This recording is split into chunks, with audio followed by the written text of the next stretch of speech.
So, within 10 minutes, Sonya called the bridge over the intercom and reported that 3 spacesuits were prepped and ready for use. Amen, Timurik grumbled, asking why there were 3. Veselov hesitated, then timidly suggested that, well, since they'd need to go outside the raider, that meant the team leader, the deputy, and himself, Sonya Veselov, would require exactly 3 suits. No more, no less. Timurik coolly replied that, first of all, he had no intention of going outside, since at least one sensible person had to remain on the bridge. Secondly, any expedition to a new find must include a representative from the science team. That's axiomatic. Yes, he actually said axiomatic. Which meant that one of the Harpies would be going to the AESH cruiser wreck, while the other stayed back, assisting at the terminal. Vajia would go with the first Harpy, and Seeker Veselov would stay on duty at the airlock, unless, of course, he preferred to go rest after his night shift. Sonya tried to protest, half-heartedly, and without hope. Naturally, it achieved absolutely nothing to be why the time Regina glided into the bridge like royalty and took her place at the console, and Viola and Vajia suited up. Sonya had almost come to terms with his dismal fate, his first real search mission, and he was stuck playing the role of a background extra. Who would have guessed there was no justice in the universe? None, not even a milligram. And this despite the fact that the wreck was discovered by him, Alexander Veselov, seeker of the Earth base. But all the glory would go to Pluznik and the Harpies. That was a given, not to Sonya Veselov. There is no justice. For the next 30 minutes, Sonya stood alone at the airlock. Vajia and Viola, unfazed, waited for the raider to hop closer to the find and then exited the ship. They matched drift vectors with near-perfect synchronization.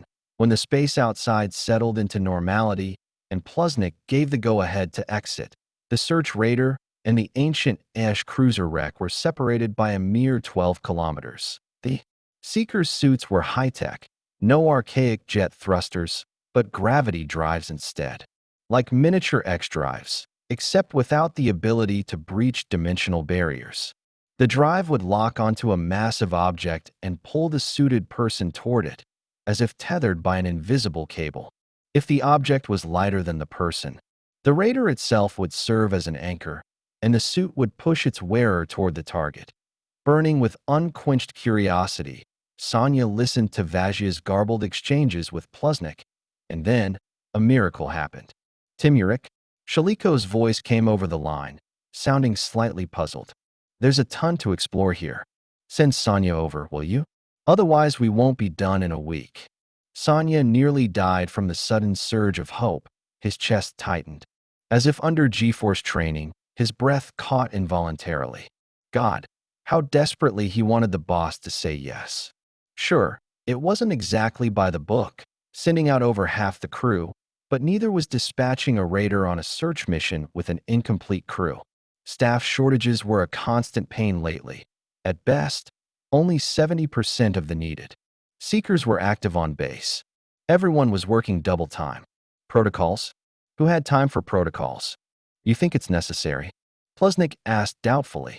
Sonya quietly cursed the entire universe. It's necessary, Timurik. This is a cruiser, not a grain of sand. Even as a wreck, it's 10 times the size of our raider. Sonya silently thanked the cosmic abyss, and its creator, if there was one, and the engineers who built the modular AESH cruisers large enough to justify an extra pair of hands. The chief sighed heavily. It's quiet over there, right? No radiation, no surprises? Viola, talk to me. No surprises so far, Viola rasped. This tinkin doesn't seem more dangerous than an abandoned mine shaft. Veselov, Pluznik barked, his tone so stern it bordered on theatrical. Suit up and join them. But if you so much as take one step without Vajia's word, I'll have you scrubbing the mech zone with a toothbrush. Aye, Chief, Sonya answered, barely able to contain his glee, and immediately tore open the panel to retrieve his suit. Fortune had finally smiled on him, and even if he didn't truly believe in luck, every seeker secretly dreamed of being the first, of stepping into the unknown. Sonya certainly did. Fiercely, desperately, he suited up in record time. The internal diagnostics couldn't possibly run any faster. The airlock pressurization dragged on forever. But eventually, 15 minutes later, Sonya drifted out of the external hatch and into the void, speckled with gem-like stars. Sonya Veselov had never feared the void. It was tricky, sure. There was no horizon to hold on to. No up, no down. But Sonya knew the trick. Pick 2 or 3 landmarks and hold the whole three-dimensional picture in your mind. The raider was behind him. Vazia Shaliko's red signal flare twinkled ahead. And that faint blot, the nearest star, could be down. That was all he needed. So long as he didn't lose those anchors, the void wouldn't seem endless, wouldn't crush his chest with dread, wouldn't steal his breath with panic.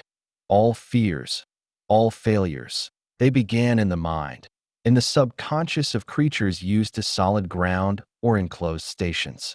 Only after that came equipment failure and bad luck. Now it was time to hook the massive wreck with the invisible tether and pull himself toward it like a winch. How many times had Sonya done this in training? Since third year. Then again, during monthly qualification drills back on base. But this was the first time doing it for real. His previous missions had all ended in nothing. Not even a minor repair job had ever required him to put on the heavy suit or freeze in the cramped lock. Until now, asterisk. Everything happens for the first time at some point, thought Sonya philosophically. And later, they'll call it experience. Experience of a seeker. What I'm gaining in this memorable moment isn't just some dumb number in a chart of completed empty missions by a grown-up rookie with a thick skull. It's experience, real experience of a young but already seasoned specialist who's seen space. And someday, in a bar, I'll casually say to my buddies, "So when we hooked that old cruiser near, what's it called again? That one star out past nowhere, in some peripheral sector." The actual launch was absolutely no different from a training run, except maybe that the evaluators weren't gawking from the open instructor's platform, and there were fewer floodlights, just 2. One by the airlock, and the other above the bulging, hippo-like forehead of the Raiders' cockpit. Soon, the red dot of Vazia's beacon stopped being just a dot. Technically, it was still a dot, only now it glowed brighter. The difference was that the strange ruby speck no longer stood against the blackness sprinkled with real stars, but instead had a blurry black and gray smudge behind it, something that blocked out the stars. As Sonya approached, the smudge grew larger, spreading until it covered nearly half the sky. The Raider, by contrast, had shrunk to the size of a twin pinprick of light far, far behind him. Then those lights merged into one. Sonya Veselov looked back just once. The cruiser wreck was massive, far bigger than their search raider. And this was just a fragment, maybe 35% of the whole ship. Sonya involuntarily imagined those lovely cruisers clashing to the death by the thousands once upon a time, and found himself feeling lucky. Lucky to have been born in a peaceful and relatively sleepy era. At least he wouldn't be burned alive, or disintegrated in the maw of some interstellar war. Not that Seeker Veselov thought his times were all peace and pink clouds. Not at all. There were more pirates roaming space than you could count, dirty dealings in every corner. No calculator could tally them up, and mafia influence everywhere. And the life of a sentient being wasn't exactly worth a fortune, but it wasn't entirely worthless either. Not like in wartime, when soldiers died by the millions, when not just soldiers, but entire planets perished, sometimes whole planetary systems. And this wasn't even the biggest cruiser used during centuries of interstellar warfare. For the next several hours, Sonya soaked up the infamous experience. Under the guidance of space-hardened Vazia Shaliko and the wizened crone Viola, who clearly also knew what she was doing. Sonya's duties mostly consisted of wandering through the intact sections and reporting in detail to Vazia and Timurik. Head, right from there. What do you see? Twin deck? Is there a low door with a marking next to it? Kinda like the throttle down warning symbol? You see it? All right, hold tight. we're coming over. Then Vajia would emerge into the twin deck from some side crawl space, fiddle with the door for a bit, and unfailingly crack open the simple magnetic latch. Okay, go in. And Sonya would go in. What do you see? A control panel? Holy shit, seriously? And how many couch chairs in front of it? 2 or 4? What? 7? All right, don't touch anything. I'm on my way. Viola, head to the drive sector. We may have an untouched combat console here. Viola would arrive with her suitcase packed full of devices, and for the next hour or so, all Sonya could do was hold or hand her things. Not much more. All in all, they spent 14 straight hours on the site, pausing only a few times for food and bodily needs. When they finally returned to the raider, Sonya felt a pleasant exhaustion in his body and an equally pleasant sense of satisfaction in his soul. While being pulled back on the gravity tether, he got to listen in on Vajya's chatter with Plusnik and the hags among themselves. Nothing groundbreaking was discovered by their team. Just a wreck of a fairly old cruiser belonging to some alien allied race. However, all signs suggested the cruiser had been attacked. The entire crew perished without even sending a distress signal to their command or homeworld.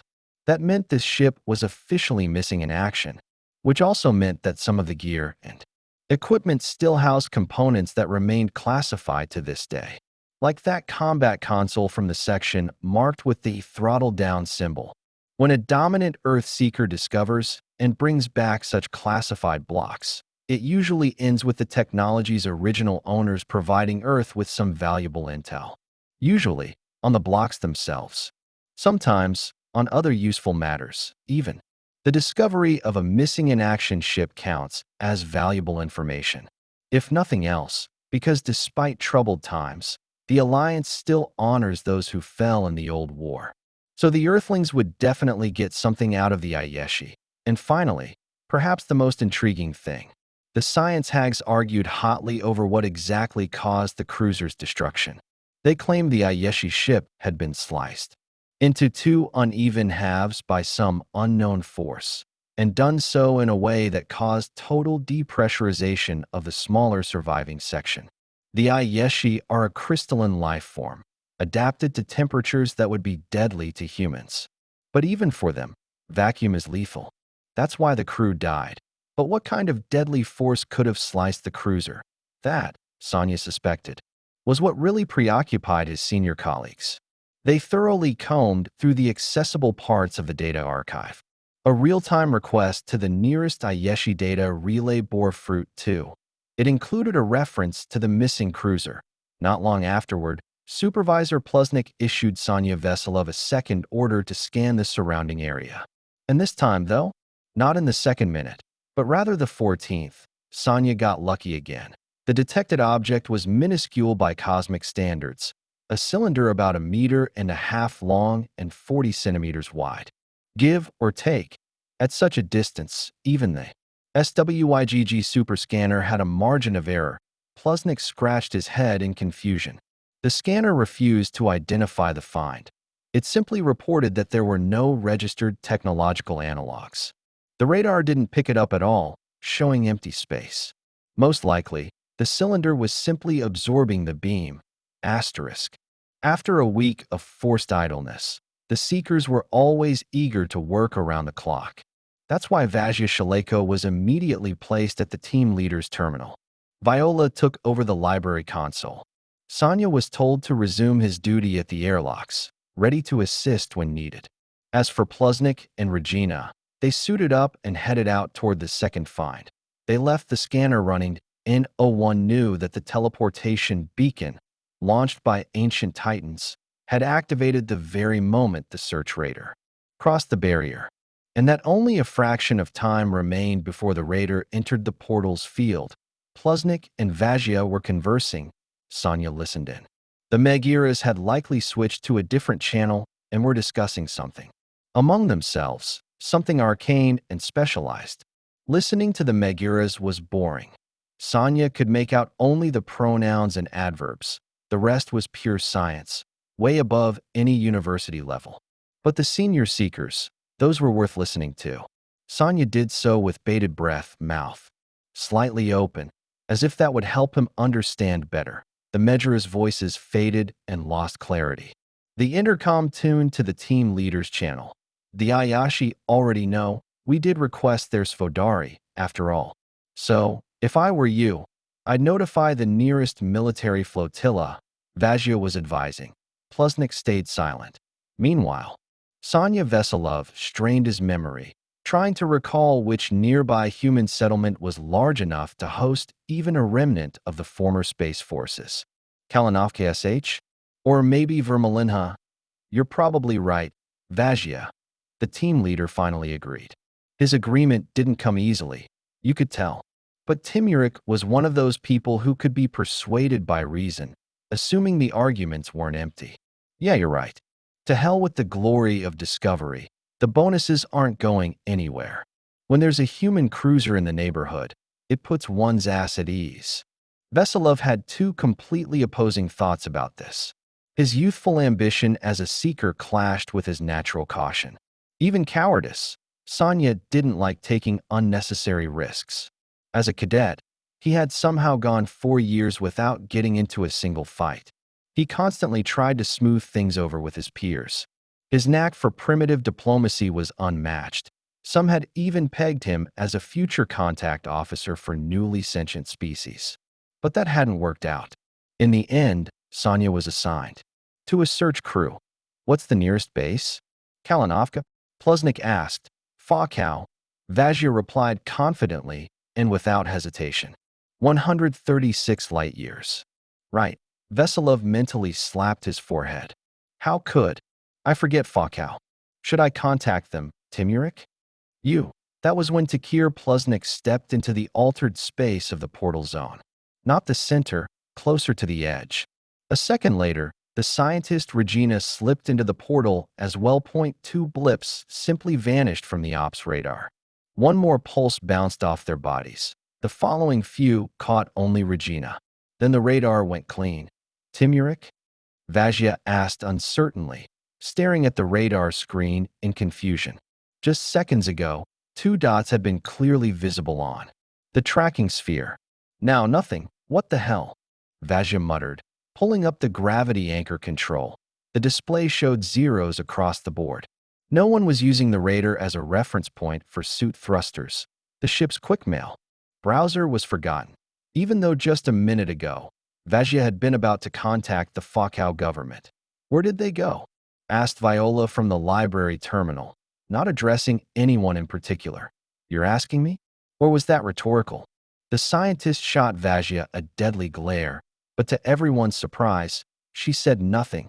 The radar continued its relentless drift toward the portal marked by the cylinder. In fact, the cylinder was designed to orient the portal so that any ship emerging from behind the barrier would inevitably drift into the center, unless it began active maneuvers. If it didn't, the portal was unavoidable. The last maneuver by the Schuster Epsilon search ship had occurred just before Plusnik and Regina exited through the airlock. Vazia, what do we do? Veselov asked, his voice cracking with worry. Should I go out? Truthfully, Sonya had absolutely no desire to go outside. He couldn't see the radar or gravity data. All he knew was that something extremely bad had happened to the team leader and his companion. The quiet suspicion that the artifact might be dangerous had now solidified into certainty. Veselov. Vazia barked. His voice was firm, but not quite normal. Suit up. The second you're outside, anchor yourself. Don't move a decameter from the hull. Take the beacon. You'll signal us with it. Yes, sir, Sonya obeyed. An order's an order. Of course, it seemed to him that the airlock cycle now ran much faster than before, back when he'd been eager to get outside. Though in reality, the timing was identical down to the millisecond. Sonya activated his gravity anchor inside the airlock, which, while not encouraged by protocol, wasn't explicitly forbidden either. Asterisk. Soaring out of the airlock, Sonya stabilized himself and then calmly moved along the hull. Well, do you see them? The navigator was clearly hoping to confirm that it was just a glitch in the equipment. No, Sonya replied gloomily. He really didn't see the red signal beacons. identical to the one now quietly glowing just over his right shoulder. Take a look along the hull. Maybe one of the stars is blocking them, Vajia suggested without much hope. There aren't any bright stars there, Sonia responded with a frown, but obediently drifted 20 meters toward the left nacelle. And keep signaling, Vajia reminded him. Oddly enough, the Megara was silent. Apparently, her nastiness malfunctioned when unsensed. Sonia switched on the white beacon and swept the beam in front of the raider. Then he began flashing the standard code. Respond to me. Respond to me. In vain, Shaliko kept calling over. The voice channel, also in vain, and the minutes ticked by. Inside the raider, the transition was almost imperceptible, just a brief reset of every single instrument. But outside, Sonia felt, just for a second, like he'd suddenly landed on some Earth-like planet, somewhere in a wild plain during a thunderstorm night, when the darkness was torn apart by a lightning flash. Strangely, a silent one.it took him. A moment to realize the star pattern had changed. No one had had time to memorize the local constellations. It took him longer to notice that their downward orientation reference had vanished. The faint sphere of the nearby star was gone. But far ahead, Sonia could now clearly see tiny red signal lights point two of them. I see them, Sonia yelled joyfully. I see them. Dead ahead, a few kilometers out. The next sentence made him tense up. Where are we? Vajia Shaliko asked, in a voice that sounded nothing like his usual self, the navigator of the Schuster Epsilon. A deep space scout from Earth's base was staring dumbly as the astrogation system of the X-Drive, just moments ago confidently tracking their position, was now flailing, trying to lock on his standard gravitational markers and failing every time. What the hell is going on? The team leader shouted, clearly rattled. You've been gone for 15 minutes. Timurik, Vajia swallowed nervously, audibly, even through the calm. We need to go back. All our systems are going haywire. Veselov, get your ass back on board too. You want me to light your way, boss? Sonia offered, although all he really wanted was to dart inside the ship like a small fish fleeing a predator. No need. I see the beacons, Plusnik grumbled. And our little discovery's gone too. Regina's voice unexpectedly cut into the team channel. Yeah, I noticed, Plusnik replied in the same gruff tone. Let's hurry. When the airlock doors finally closed behind Sonia and shut out the star-speckled void, he felt a little better, but only a little. They gathered in the control room 20 or 25 minutes later. Vajia had already reviewed the orientation logs and was now grimly scrolling through a glowing column of data. What's the situation? Plusnik asked the moment he stepped in, throwing his jacket to the floor in frustration. Sonia quietly backed into a corner and sank into an empty chair. Regina joined her sister. We've got total nonsense, Vajia said bitterly. Look for yourself. Last tracking points. Everything's by the book. The system's perfectly stable. Then you vanish. He switched to another data stream, the radar logs. Then all the data resets. There's a cascade of anomalies, system reinitialization, and then gibberish. No known anomalies. Or rather, anomalies exist, but they're not the known ones. In other words, croaked Viola from the library terminal, we're in another galaxy. Sonia hiccuped in surprise. Vajia perked up. Actually, that would explain everything. Naturally, in a different galaxy, the anomaly clusters would be laid out differently, and their parameters would vary. No wonder the instruments went crazy. Oh, come on, Vajia, Timurik snorted. Another galaxy? Intergalactic jumps are impossible. You know that better than I do. I do, Vajia sighed. And I'd love to hear a better explanation. Go ahead, I'm all ears. Asterisk. A glitch in the standard data, perhaps, the team leader shrugged. Your tin cans forgot the actual layout of the clusters after the reset, so now they think it's all unfamiliar. You wound me, Timurik, Vajia replied, genuinely offended. I memorized the 17 primary clusters back when I was a cadet. I don't even need the standard base. I could eyeball our location. And I'm telling you, I see the clusters, and they're in completely different positions. This is a different stone garden, Timurik. You get me? All right. Plusnik agreed unexpectedly easily. So how did we get here? There's a tunnel. Here somewhere. Viola spoke up again. You and Regina went through first. Then the whole raider followed. Vajia instantly lunged for the keyboard. Let's run the numbers. Drift speed, vector, time between your disappearance and the instrument. Reset. A heavy silence fell. It matches, the navigator said grimly. Time and vector. Down to the third decimal. That means, did the logs reset too, or are they intact? The team leader asked anxiously. They're intact, Timurik. There's a gap, but the old data is still there. Only the current readings were wiped. Turn us around. 180 degrees, barked Plusnik. Same speed, same vector. Calculate the time to the anticipated jump. There was no need to coax Vajia. He ran the calculations in seconds. Plusnik barely had time to grab the raider's controls. About a minute of maneuvering passed before Vajia took a deep breath and announced, vector locked. Speed unchanged. Estimated transition in 47 minutes. Give or take 30 seconds. Don't touch a thing, the team leader said quietly. Not planning to, Vajia confirmed. Although, I'll go ahead and chart the local anchor points. Might come in handy. A gravitational map of a neighboring galaxy. That's a gold mine. And who told you it's neighboring? The Megurus asked. Sweetly. In unison. What? Vajia blinked in confusion. I aligned the visible object sphere with the Svodari data, one of them said. Not a single match. Not even quasars. I'm honestly afraid to imagine where we are. Unless this is some collective hallucination. Hey, Sonya Veselov suddenly blurted out. Everyone turned toward him. The still operating swag scanner had picked up another object of presumed technological origin. Once again, it failed to identify it, but it did mark it as a perfect match to the previously discovered and unclassified object. Another cylinder. Vajia shouted in awe. And nothing on radar, just like the last time. And its orientation matches our vector again. Look, Timurik, we're heading almost exactly where its tip is pointing. Just like before. Timurik, it's a portal. A transition portal. A hole to a galaxy that's who the hell knows where. Don't celebrate just yet, the team leader muttered. It might be one way. Don't jinx it, boss. One of the Meguras murmured softly.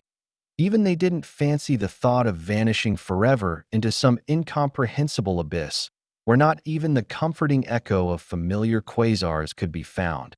40 minutes to. Transition, Vajia announced. We wait. For a while, they all shifted restlessly in their chairs. Then Vajia suddenly stood up. I can't take it anymore. I'm starving. I'm going to make some sandwiches. I'll make coffee, Regina volunteered. Anyone mind? No one objected. No one was even remotely surprised by this rare display of altruism from the lean, no-nonsense scientist. The kind of woman you hesitated to ask even what time it was. The coffee and sandwiches were devoured in 5 minutes, 3 times faster than they'd taken to prepare. A quarter of an hour remained, long as a lifetime. The final minutes before the scheduled moment stretched on into an eternity, and then, for the second time that day, the instruments dipped to 0. A second later, they righted themselves. The astrogator gave a peaceful beep, signaling that it had reconnected to familiar reference points, that a wave of immense relief washed over them all. The exhaustion of a grueling workday caught up with them, mingled with the nerves of the last tense hour. Yet curiosity sparked anew, a thirst to uncover the secrets of the unknown cylinder-shaped artifacts, to glimpse with their own eyes the worlds of a distant, alien galaxy. The crew of the Schuster Epsilon, scouts from Earth Base, had stumbled, against all odds, onto a treasure trove of the past, a find that could change both the present and the future, but none of the 5 explorers yet understood just how profoundly that legacy of forgotten giants would alter both. Everyone rest, ordered Plusnik, the team leader. He reached for the instant comms terminal. A browser column obediently sprang up above the console.